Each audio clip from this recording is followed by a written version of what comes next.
দেখো শাড়িটা কেমন হয়েছে। আমার নিজে যাওয়া পাঠিয়েছে, আমার বৌমা পছন্দ করে দিয়েছে, তো আমার তো শাড়িটা খুব পছন্দ হয়েছে।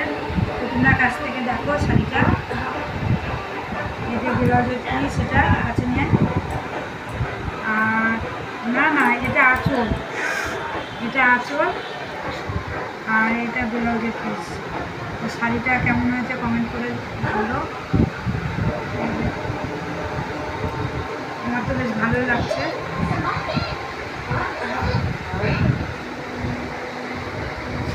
আর এই যে আমার মেয়ের জিন্সের প্যান্ট, এই একটা জামা, আর এই একটা জামা ছোটো মা দিয়েছে, এটাও মাসিমণি দিয়েছে, আর একটাও মাসিমণি দিয়েছে, এটা ছোটো মা দিয়েছে।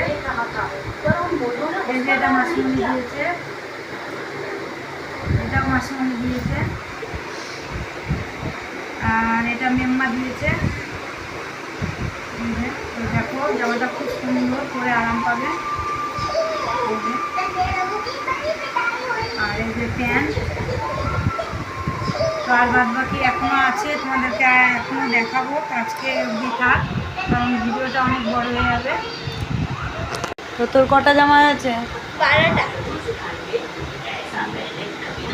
আমি প্রতিদিন দুবেলায় করে 2টা করে পরব। বৃষ্টি হবে তো প্রত্যেক দিন। রেনকোট কিনতে হবে 5টা। তাহলে জামা না কিনে রেনকোট কিনে দিলেই হতো, ওই পরে ঘুরে বেড়াতিস। তো বন্ধুরা, তোমাদের সব ছেলে মেয়ের কটা করে জামা কাপড় রয়েছে কমেন্ট করে জানিও। তো আমি আজকে কটা দেখালাম, আবার দেখাবো। আমি কিনেছি, আমার দাদা দিয়েছে, সব তোমাদের দেখাবো, আবার শেয়ার করবো সব রকমই। এখনও সাজ টাজ কেনা আগে কিনবো। তোমরা সবাই ভালো থেকো, পুজো খুব ভালো করে কাটিও।